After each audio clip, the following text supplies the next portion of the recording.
And it is a good morning, right? Yeah, great morning. Well, let's gather around a little bit, and we've got our May is History Month in the United States, so it includes Fresno, right? Absolutely. May is History Month in Fresno. So I wanted to do something a little different this time around, and so I called my good friends at the Fresno Historical Society and said, let's partner up on this one. And they're always up for a good challenge as it relates to explaining and introducing us all to our history. So this is Ruth Lang. She's the Executive Director of our Fresno Historical Society. And this is Katy Hogue, and she is the Collections Manager, right? And she just graduated. She just got her master's this week. So let's give her a big round of applause. So they've done some really cool research, and I've seen new stuff already. It's really hard when you meet with them because we go sit out on a picnic table in front of Kearney Mansion and go over this. So I hope you feel really sorry for me for the amount of time that I put into this. It's been fun. So I'm going to let them explain a little bit about the theme, because once they started looking into it, of course, it's gigantic. You could spend the rest of your life researching this. So they've narrowed it down to a kind of an interesting topic, and they've got some pictures and stuff for us. So I'm going to ask everyone, let's kind of stay in close so they don't have to yell so much. I'm sort of a yeller by nature, but also because you're going to want to get in and see these pictures and be able to share it around with each other. And then my name is Craig Scharton. I'm currently the interim CEO of the Downtown Fresno Partnership, and I've been around downtown as long as I've been alive, pretty much. So if you have questions, or if I think of things to point out that you're curious about the renovation that's happening on Fulton Street, we can talk a little bit about that too. I'll give updates as you like, but we're mostly focused on going back in time, Yes. right? So I'll turn it over to Ruth and Katy, and let's have fun. Well, thank you for all coming today. This is a nice crowd. Come on in. Perfect size. Come on. Pray you have more joining us as we go through. I want to let, before Katy talks here too today, that how we did this research.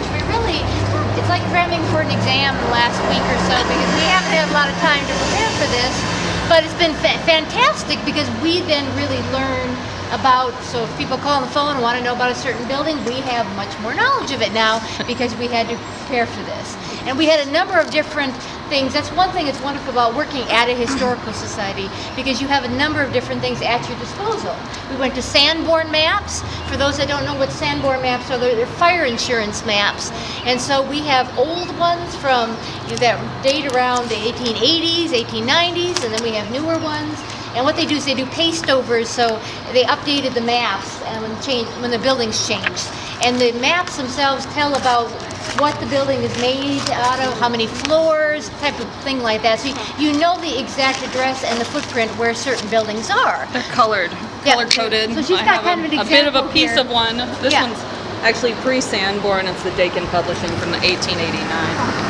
And they're wonderful because they're I'll colored. show it more later. They're colored maps, so you can see the buildings quite clearly. So today we're going to be focusing mostly on, because a majority of our pictures are with during the 1960s when the mall was being put in. So we're going to be talking about those buildings that existed then. But we do have a few older buildings that no longer didn't exist during the 1960s, but Katy and I will kind of give you those little surprises as we walk along the mall today. Thanks. So Katy, you want to take over and talk a little bit here? Just a little bit of a disclaimer about the photos. We scavenged wherever we could for them. So about half of them are from our collections, but we pulled them out of books. Some of them are from our collections but are pop Laval. So we really tried to get the best photos we could find for you. So if you're more interested in a particular image, I can tell you more about it. And I will be passing around my little plastic sleeve so you guys can take a closer look. Just get them back to me at the end, once I'm done speaking about them. just get them back to me at the end. They're And not original pictures, they're photocopies, but we still want back. so you can take a look. I'm like, they're going to go in our research file. Yeah. So I get to talk a little bit about the fabulous Wilson Theater. It's still here, so mostly I just have an image of what it looks like from the other corner of the street. It was constructed and opened in 1926. It was designed by H. Raphael Lake. He was a local architect. He also designed the Hotel Californian, which is still down Kern? Is it on Yep, Kern? Kern. On Kern. And he also designed the Sunnyside Country Club in 1948, and we actually have an architectural sketch in our archives of that. This was one of the first theaters with air conditioning west of Chicago. It's also known for being one of the first with stadium seating. It's done in a Beaux Arts architectural style. I'm not the architectural expert, so please feel free to correct me or chime in if you guys know more information than we do. Like we said, we just dove into this research recently, so contribute where you can.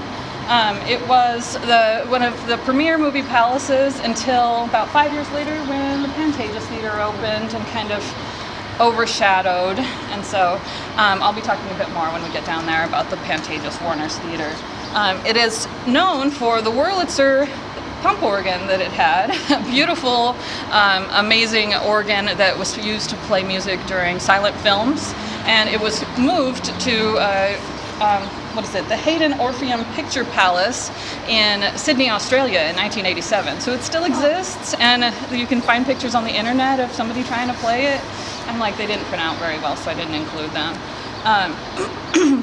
This theater was run until the 1940s by the original owners, as far as I could tell. In the 1940s, Fox Wilson, it became the Fox Wilson Theater. It was bought by Fox West Coast Theaters, and at that point, they changed the marquee and took out the mezzanine and widened the front. But inside is basically the same, according to the pastor of the Cornerstone Church, who did an interview, a few years back.